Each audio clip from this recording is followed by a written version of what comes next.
elegance, grace, precision. All of these are excellent descriptions for this style of blade, and most of you are already familiar with its handiwork. If you've ever ordered a plate of sushi, then you've seen what it's capable of. This is the Yanagiba, or willow knife, and it is one of the most indispensable tools of the sushi chef. Today on The Knife Life, we're going to be digging into what the Yanagiba is and where it comes from. Let's get into it.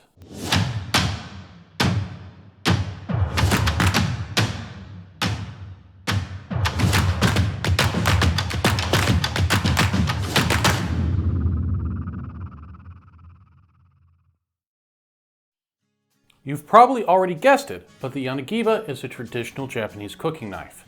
Compared to most cooking knives from both East and West, it's a bit of a monster. Yanagiba knives feature long, sleek blades that can extend up to 14 inches or about 360 millimeters. The blade itself is highly reminiscent of the leaves of willow trees native to Japan, which, incidentally, is where the name comes from. Yanagiba translates to willow leaf blade. The edge geometry also follows the single bevel design favored by many traditional Japanese cooking knives. If you look down the edge of the knife, you can see this blade is only ground and sharpened on the right side of the blade. The other side looks flat, but actually has a very slight concave grind across the entire back. Finishing everything off, a traditional handle made of wood is attached. The most common shapes are D-shaped, oval-shaped, or octagonal like this example. So why would anybody make a knife like this? Why not stick to the old-fashioned chef knife? The Yanagiba is meant specifically to be a knife for fish, and more particularly sushi and sashimi. In this style of cooking, aesthetics are incredibly important and clean cuts are vital. The long blade of the Yanagiba provides enough edge to ensure that all cuts can be made in one motion and no sawing back and forth is required. In addition, the chisel ground, or one-sided blade, allows for a very precise and sharp edge, as well as ease of sharpening.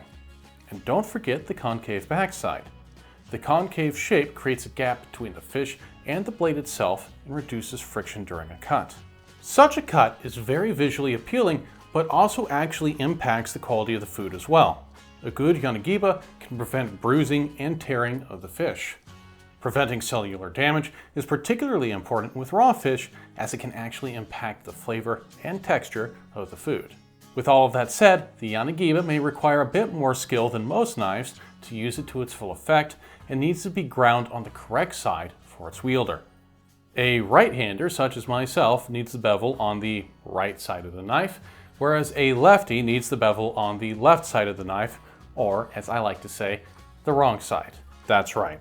I said it. But seriously, if you are getting a Yanagiba, make sure that it has been crafted properly for you. Also keep in mind that the chisel grind does not naturally cut as straight as a more common double grind. A right-handed Yanagiba will pull to the left during a cut, whereas a left-handed knife will pull to the right.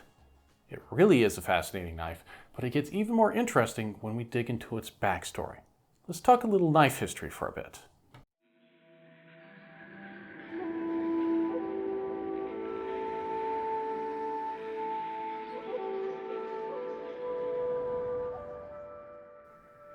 Japan is pretty famous for its swords. The samurai wielding a curved single-edged sword is probably the most iconic image associated with Japan. Japan has a very rich culture and history of sword making going back centuries.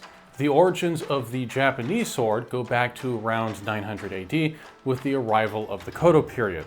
The Kodo period was when many of the famous Japanese swordsmiths made a name for themselves. Of course, people had to cook things back in ye olden days as well, and knives for food prep were also being produced. During the Heian period, cooking knives started to develop into items of status. The cooking artisan would take great pride in a set of luxury cooking blades, just as we continue to see today. In spite of their newly found higher status, Japanese cooking knives didn't change much during this time period. Old Japanese chef's knives are typically very similar to swords of their time period. The classic curve with a long handle is commonplace, albeit with a thinner cross-section. However, with the reduction of civil warfare in Japan and the onset of the Edo period, Japanese smiths began to branch out into different specializations. Consumption of meat had been largely discouraged, so Japanese knives were mostly focused on cutting vegetables and fish. New knives began to develop, including the Yanagiba as the predominant fish-cutting knife. There are several variations of the Yanagiba that developed in various regions, but the willow-shaped version that has largely come to dominate originated in the Kansai region outside of the city of Osaka. While the Yanagiba is an appropriate knife for prepping most any fish-based dish, its modern popularity can largely be attributed to one of Japan's most popular food, sushi. The sushi we see and love today wasn't around prior to the Edo period.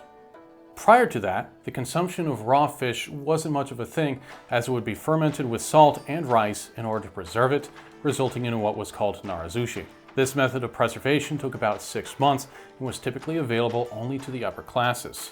Various methods of narazushi preservation would be used up to the Edo period. Modern sushi came about in 1824 when a man by the name of Hanaya Yohei moved to the city of Edo and opened a food stall. Yohei was able to procure fish directly from the bay, about as fresh as you can get. He began to serve rice balls with a slice of raw fish placed on top, with the fish being served almost immediately after being caught and eaten shortly after. There was no need to preserve the fish.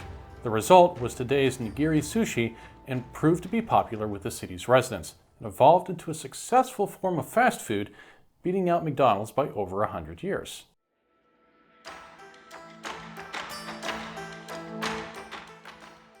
It is important to note that during the Edo period, Japan had been in a state of self-isolation. Trade was extremely limited, and almost all foreigners were banned from entering the country. The Japanese themselves, in turn, were also forbidden from leaving.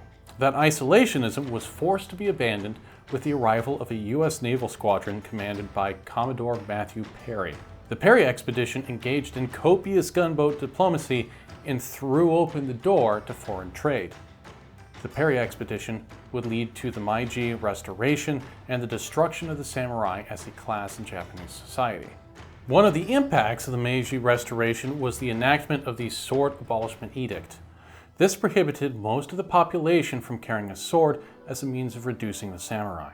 More importantly for this video, it also limited swordsmiths to making only a couple blades every year.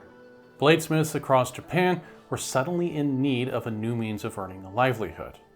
As I'm sure you can guess, many of them turned to making knives, specifically culinary knives.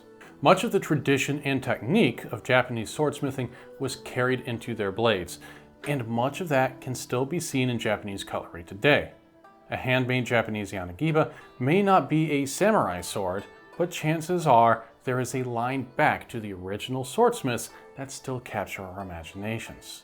The Yanagiba would get a further boost with the Great Kanto earthquake. The Great Kanto earthquake was the most destructive earthquake in Japan's modern history and leveled large portions of Tokyo. Due to the significant drop in land prices, many sushi chefs were able to build permanent stores instead of being relegated to food carts. Vast numbers of laborers from across the country were also brought in to rebuild the capital, and modern sushi began to grow in popularity throughout Japan. Where the Yanagiba has really flourished in recent times has been the increased consumption of sashimi. Whereas sushi by definition requires rice, sashimi is a dish based solely on the fish itself. The introduction of refrigeration has expanded the number of species of fish that can be consumed without health risks. Tuna and salmon are two such examples that have become much safer to eat and are extremely popular today. With the focus on just the one ingredient, sashimi especially requires the ultra-clean and precise cuts that the Yanagiba excels at. A skilled chef armed with a honed Yanagiba can produce dishes that are true pieces of art. Today, Japanese kitchen knives have proven extremely popular in the Western world. For those interested in picking up a Yanagiba and giving it a try, it's fairly easy to find a decent Yanagiba. For those taken with the exact Yanagiba showcased in this video, you should go check out Okingjoy. They were kind enough to provide the knife in this video and make this video possible. Their site is linked in the description below. Let me know in the comments if you would like to see more cuisine-oriented knife content in future. And until next time, stay safe and keep living the knife life.